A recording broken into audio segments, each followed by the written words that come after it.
Hi there. This is an informal channel schedule update slash state of the fandom assessment, I guess, as we stand on the precipice of the crucial end of House of the Dragon Season 3. It's not just literally the last finale episode, it's you can tell. It's the penultimate episode is usually something big happens, and then we know First Tumbleton is going to be in episode 8. So episodes 7 and 8 collectively are the climax. And I'm recording this right after my review of episode 6, which, in short, I pointed out in many shows and Game of Thrones itself, the episode right before the big climax is usually the one they gave the least priority for limited writing resources. That if you have a limited time to do rewrites, episode 8 isn't always that good, particularly like season 6, the episode right before Battle of the Bastards was the weakest of the season and had the lowest IMDb rating. So people are starting to feel a little wobbly now after episode 6, even though you're feeling really strong after episode 5. And that's what my whole review is about, that it's make or break what happens in episodes 7 and 8, that don't despair now, that this is, yeah, you'd expect a pile up at this point, the episode right before the finale, because they do that knowing that the finale will be so good it'll win back the audience, that this is where they can cheat the most in terms of writing time. But I wanted to assess just what I've observed in terms of fandom activity on YouTube and in general, and an update on me. I have not gotten nearly as much stuff done as I thought I would. That with 2 years to prep for this, I thought I'd be posting lore videos on a near daily basis, but so many things came up in the way, specific things. And I talked about this in my mid-season review video that I said, well, the first week I managed to get into the premiere party, that public premiere party HBO had. Second week, I had a minor copyright problem where I blew a ton of time making this sound clips of the dragon commands in High Valyrian. I'm going to have to remake that from scratch. That wasted a week. Week 3 was July 4th, Independence Day weekend. And I had this whole big speech in my last update video where I said, now I'm going to be able to get so much done that I've caught up. And of course, it's a short season. We're already at the halfway point. I talked about this on my community posts. There was a close family friend died, and it really messed me up for like a whole week of just, I wasn't thinking about this, I was thinking about that. My veterinarian of the past 25 years died very suddenly, and this wasn't like an illness, long illness or anything. I think she had a heart attack in her sleep or something. They said they found her in her home, but there was no warning. This woman was in her late 60s, and this is a veterinarian. This is a person who cares about animals, who has, for the past quarter century, helped me through and my family through our deepest moments of bereavement. From welcoming, new kittens to when we had aging cats at the end of their life, or when my other cat died very abruptly from, he had a heart condition we didn't know about. This is a woman who helped me through my darkest moments of bereavement, who was radiating warmth and kindness, and not just for me, for so many other people, that just, the lives she impacted, and to die so suddenly like that, undeservedly, was just wow. So that's why my reviews were a little late this week, and they won't be going forward. It's just, we were really upset. This was a close friend of ours. So that's why I posted my review for episode 5 a day after episode 6 came out. We were dealing with that. Sorry about that. But moving ahead, I'm looking at, I don't think other channels really got a lot of lore videos done either. I mean, active channels, I try to keep track of the 30 or so major A Song of Ice and Fire channels. A lot of them have, I wonder why is it. It's not that we're getting low views. Let me be clear. It's the physical number of videos that even the biggest ones are putting out have been lower, and I'm confused at that. That my thought was, oh, everyone was kind of busy when A Night of the Seven Kingdoms came out in, January, February, but summer is when everyone has time. Well, summer is when everyone goes on vacation, or when, now that fans are aging into another cohort that this is when a lot of people are looking after their kids after, when summer vacation is on. I've seen a few other YouTubers saying, well, I'm watching my kids now. It varies, but so when is there time for us? I don't know. But just running down the list here, I don't think viewership is shrinking. I think part of this is generalist channels are actually covering this pretty well. And in a good way. I mean, that they're looking at their viewership. Their viewership is doing pretty well. Like Emergency Awesome, New Rock Stars, Screen Crush, Heavy Spoilers are covering this very well, and a lot of people watch their stuff. And they have a whole apparatus that they have, like a dedicated video editor and a scripter, that there's a team of people working on some of these things like New Rock Stars, versus I'm just a humble head YouTuber that I have to waste time editing together my own stuff. And how can we compete when things get bigger like that? No, I like their coverage. They've been handling it very well, but I think that's soaking up some of our viewership. But what about people who, I don't do this for money. You don't really make money from this. Why has the physical number of lore videos been low? Is it that we're just struggling to get out the episode reviews because so much is happening? Is it that people didn't anticipate this would be a good season, so they didn't stockpile content? I don't know. I did make a list here, rattling it off. Some people had specific issues that it's just luck of the draw. It was a rough time for everyone. Like Preston Jacobs, for example, said he's moving back to his home in the United States around the DC area for the first time in 2 years. Preston's talked about this publicly, that his wife works in the foreign service, for embassies and things. So he spent time living in Taiwan, he spent time living in the Dominican Republic, and he said, I'm really busy moving back home after 2 years. So that's why Preston is out. He's one of like the top 8 to 10 channels by view count. I have my whole list here.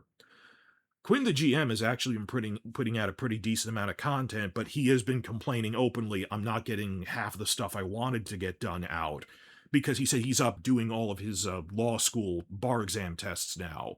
And he knew this for months. Back during the United Seven Kingdoms, he said, I'm going to be running at half capacity in summer because I have law school things then. That makes sense. What is happening to everyone else? Have you guys noticed that it isn't just a one-off, one person here, one person there, but virtually every major YouTube channel has had copyright problems the past 2 months? Like all of us.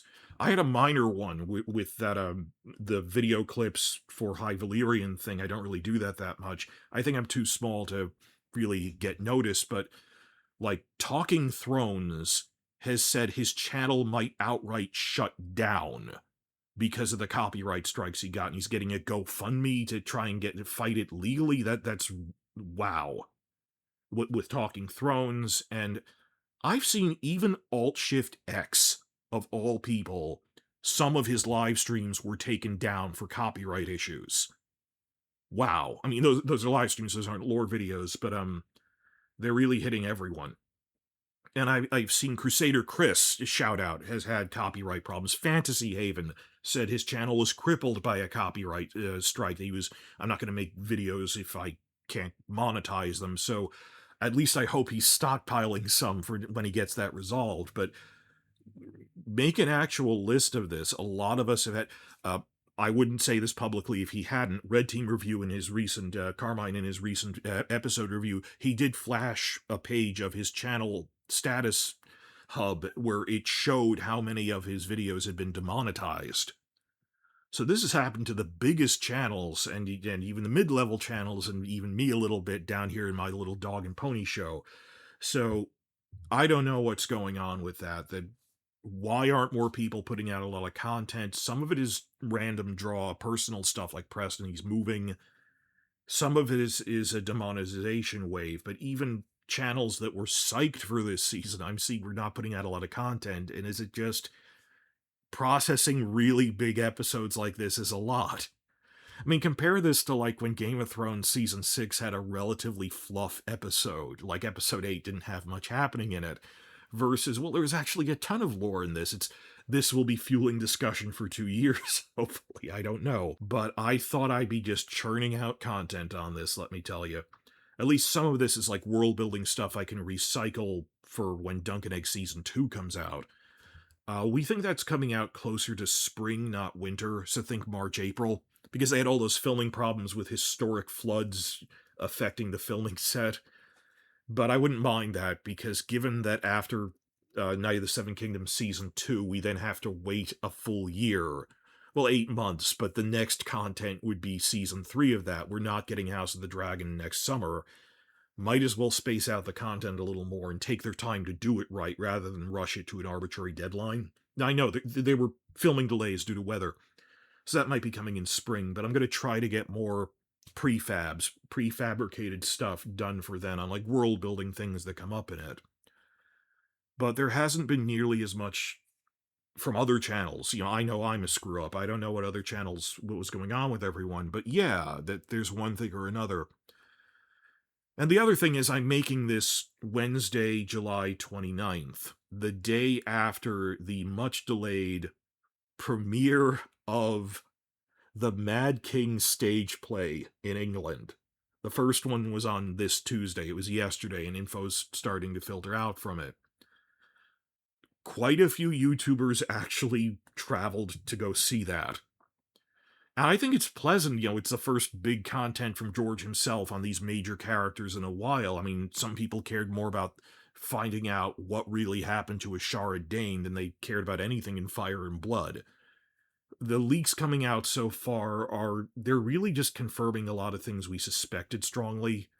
But that's Martin's writing. He said, at a certain point, if you spend 4 out of 5 books building up that the butler did it, you can't just change it because people start guessing it, because the logic fits in there. But that's a whole separate experience. I mean, because you guys are just watching content. My whole thing was people can't watch the play. If it was online or something, I'd be covering it. But the most hardcore fans are the ones that make the news channels, and separate from you guys, a lot of them are going to the play. I mean, In Deep Geek is going to the play. I mean, he's in England, but even Red Tea Review and Glidus, who's in Australia, went to see the play. So some of these big channels are also, is it this pile up of life getting in the way? Oh, summer's free time. No, it's not. There's kids you have to look after and other things you have to do, and people go on vacation if nothing else. Well, yeah, I have time to go to the beach house for a month, not working on online stuff. I would do this as a staycation. This is what I like doing, not, oh, I have to eat up a month going to Europe or something, even if I could afford that. I'm so far behind on everything. I just, like chilling out, but at the local stuff. But I'm wondering why. Sorry for this rant. I've been behind schedule. I know why I have been behind schedule. Even channels who actually are raving about how good Season 3 is haven't put out as much stuff, neither have I. And I think it's a combination of there really is a giant copyright problem because YouTube automated their flagging system. So people aren't putting stuff out.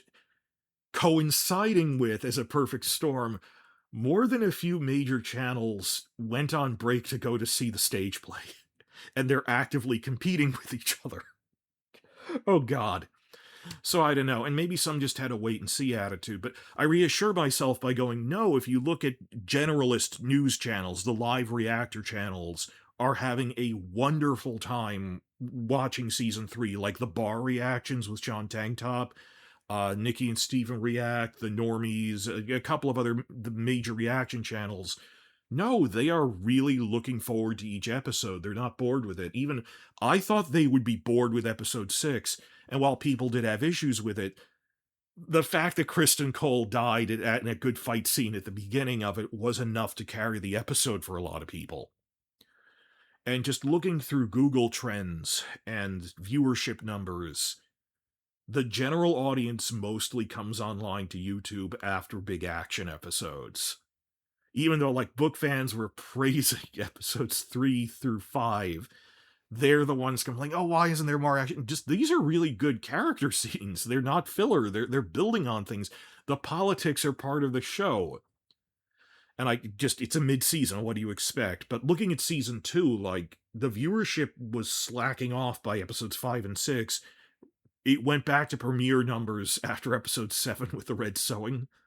that it's just how fickle the small folk are, you know? It's so looking ahead to the end of season 3, I'm wondering if the same pattern will come, that everyone will come back for the big stuff we know is coming in episode 7, and then the first battle at Tumbleton. That I think all of the action content we're going to get out of the Riverlander characters that we've seen in trailers, we've seen the Winter Wolves charging into battle, that's not scenes from episode 6. I think they've made first Tumbleton a major set piece, and people will be talking about it, and it'll fuel activity that will ride out until Dunk and Egg 2. Also, I'm really burnt out, and talk about this in the comments. There wasn't a lot of news out of San Diego Comic-Con. Like, I thought Warner would announce things at that, if not for this franchise, for other things. Really all they did, not just me, apparently news sites are going, they had a notably thin announcements for their movie franchises for DC. They actually put out the first good Lanterns trailer, which made me think maybe I should watch this, because it wasn't afraid to show Green Lanterns and Sinestro and stuff. I don't know. But this was a relatively weak San Diego Comic-Con, and there weren't like Glitch announcements or anything from Glitch Production. They're great, but I think they spread out things more these days. If you think about it, the news cycle now is San Diego Comic-Con is summer, New York Comic-Con is fall, and then the winter one is Sao Paulo Comic-Con in Brazil. They make a lot of announcements at that. As for spring, I actually had a good time. I had a one-day pass someone gave me that I went to BookCon, just turned into a real con, and I think that could really turn into something just because there's nothing else in spring. And, you know, this is a book-related thing. It's a book adaptation or comics or something, but, we really got... I thought they'd announce some of the cartoon... They keep talking about the animated projects we're considering, or something about the Aegon's Conquest thing, or whatever, but, like, they didn't have an announcement at that about Amazon is moving forward with their Warhammer show. The one with Henry Cavill, that Henry Cavill's gonna, like, do a cameo on Dunk and Egg Season 2, mark my words. But then he's gonna do Warhammer at Amazon. They just hired Mike Flanagan to be the showrunner on that. That's out of development hell. It is moving forward. They have a guy now. It's Mike Flanagan. They must have known this last week, but chose not to announce that at San Diego Comic-Con. Why are you announcing that now? Maybe they don't want to get lost in the shuffle. That's something some of them do, I don't know. But rather than treating it as it's the post-Comic-Con, oh man, there weren't any good announcements, and what are we going to do in the future? Maybe a lot of announcements will come at New York Comic-Con. I mean, last year, New York Comic-Con had the Dunk and Egg big launch event. It had all these other really cool things, so maybe I should be looking ahead to October as the start of the year. I also said there isn't really anything on TV I'm watching until 1st of October, and then all these other shows are turning on, like Lord of the Rings, Vision Quest, a bunch of other things, because, you know, a rising tide lifts all boats. When there's, like, Invincible and The Boys were out in spring, more people were watching YouTube breakdowns of that who would then come and watch our Dunk and Egg videos because they were spending time on YouTube. Versus, what the heck are people really talking about now? I think X-Men is really the only other big thing. So, like when the Penguin came out, that's not a Westeros thing, but it was fueling YouTube. Goes through cycles like that after season 2 ended. So, I don't know. So, I don't know if we're really in a crisis, because the generalist channels like New Rockstars, Emergency Awesome, they're pulling in great numbers for their episode breakdowns. Maybe things will change if we have a good finale that people want to pick apart and discuss this the way they did for season 1, talk about it for months. That will fuel fan activity through A Night of the Seven Kingdoms. I don't know. One way or another, we're not looking at another 2-year gap in content again, of course. It's less scary. I'm trying to reassure myself and you guys, because it's about a cinematic universe now that we have Dunk and Egg 2 to look forward to, and I think it might be coming around March instead of winter, but I'm not really worried about that. I have a lot of catching up to do, so just making this video to let you guys know I feel so wobbly, because there was a death of a close family friend, and the season, through episode 5, I was feeling pretty good. But now, episode 6, I was feeling so wobbly, and then I'm going, intellectually, this is usually the weakest episode they had the least time to devote to, is the one right before the big climax. Just means so much ends, so much of this hinges on how it ends with episodes 7 and 8. What if they truly are the best of the season? What if they at least match how good episode 3 was? Like the quality of episode 3 with the action level of the Battle of the Gullet. Think about that.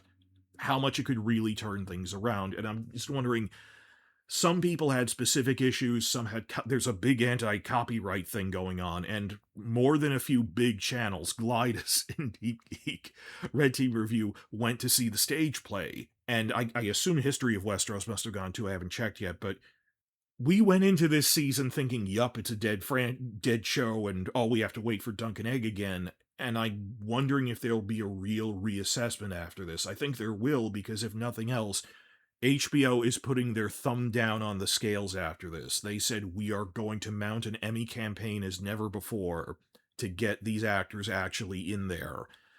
And there's a groundswell of support for that. People actually wanted Emma Darcy to get this after episode 2 alone. So it's not, oh, I like Emmy Awards. Emmy Awards fuel buzz, and the buzz fuels people talking about it, going onto YouTube. And the nominations don't come out until next July, because we came in right at the start of the cycle. So I just want to recapture what we had after season 1, where we had a solid 2 years of just this flowering of the fandom again. And I am seeing new channels start up here and there, some unfortunately ending. I don't know which ones will stick. But you understand what I'm saying here. It feels like we're on the cusp of a new era, and I can't tell if it'll be a good one or a bad one. And I hope everything goes well. That I was feeling great about this, even though I personally am behind schedule. If the show is doing well, that's just on me to catch up. I don't know how well the fandom as a whole is doing, but even if individual content creators aren't doing well, the fandom, how do you define that? Like, the live reaction channels are having a ball with this. That people are eagerly looking forward to covering this again in a way they really weren't at the end of May. Take that as you will. So I have been behind on everything. Oh, the last thing I had to tell everyone. Due to my living conditions, I can't always get audio recording time, right? Where other people aren't around, where I can actually record this stuff. This is the biggest limit on me getting content out. So whenever I actually do get a limited amount of time alone where I can be recording this in a location where my cat isn't meowing over everything, which is actually really hard, because I'm not going to lock him up, I really can't. My rule is, if I have time to do audio recordings, drop what you're doing and make the audio recording, because that's time sensitive, versus editing I can do whenever. The end result of all of this is I had a lot of free days in a row where I actually could do audio recording. So I have, when I go, oh, I have a backlog of like 20 videos I want to do on paper. No, I have, depending on how I cut them up, I have 10 to 12 audio recordings for videos already recorded that I wanted to put out as lore videos that I wasn't able to because of one thing or another. And while I did catch up on these by episode 6, think about it in terms of algorithm and Google Trends. Why the heck would I dump literally a dozen lore videos in the aftermath of the worst received episode of the season so far? And I don't blame episode 6, it's this point in the season. I could either dump them out right now, this big catch-up of this backlog of things I have made audio recordings for, and I have free time this week, vacation time, where I'm actually sitting down recording all of these things, editing these things that are already recorded. Last week, I said it makes more sense to dump these out, because we're this late in the season, put them out when viewership, when you look at Google Trends, there's this massive spike in the final week. So I am giving you guys a heads up that I am going to be having what I call the Google bomb.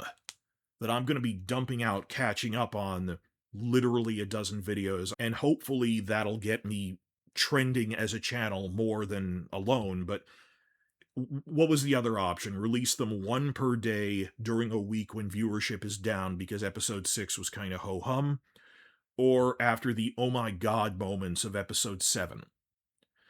And there's a couple of other ones that the bigger ones that took more editing, I'm gonna put out through that coming week.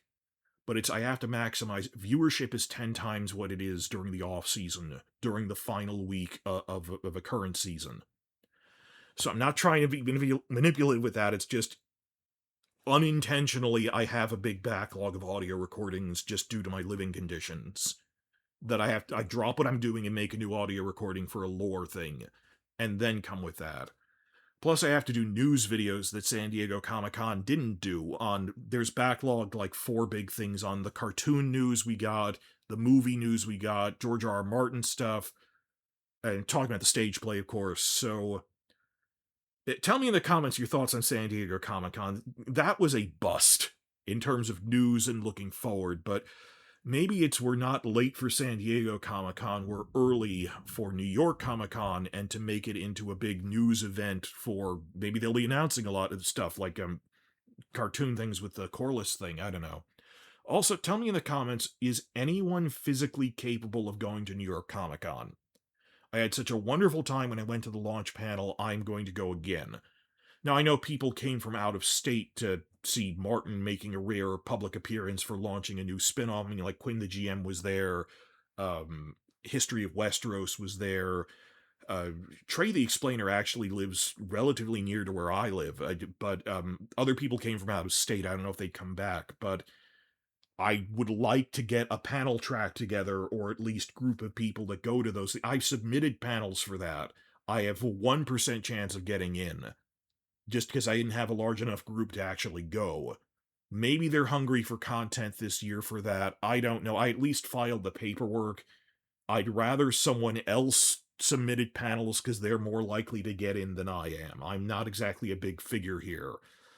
But, like, Dragon Con gets panels for this, that there's so few local cons anymore to meet up and discuss things with other fans. A lot of them dried up, and these bigger ones aren't really playing ball, so I don't know. But tell me if you're going to New York Comic Con. I would like to get a group together so then we can have an informal after panel thing or meetups. The convention scene has been devastated. I used to go to like real discussion panels at real conventions, literary panels. If nothing else, because New York Comic Con, the same people, Read Pop, they also run BookCon. I'm really looking forward to the next BookCon, and I think I have a better chance of getting in there, presenting things about the A Song of Ice and Fire books, because it's a relatively newer con. But I don't know. Just things feel really wobbly now with a middling response to episode 6 combined with everyone was busy traveling. Then again, this is a matter of hours. The play premiered a matter of hours ago, less than a full day. On the other hand, this might lead to just on social media, I'm seeing a giant burst in activity from book fans, book channels, that all the people that went, like In Deep Geek, this is going to be fueling analysis videos for a solid month. Major revelation, even though they're ones we anticipated. So maybe I'm looking at it the wrong way of, yeah, they took a month off to go to the play, and now it's going to fuel a shitload of lore videos for the next month, talking about these book issues that the play touched on. I don't know. But it feels like the calm before the storm. Do you guys feel like that? It feels like the calm before the storm, that everything is hinging on 7 and 8 being good by our standards and being so action-packed that the general audience is left raving for them, so that we don't go into another half a year-long dark period.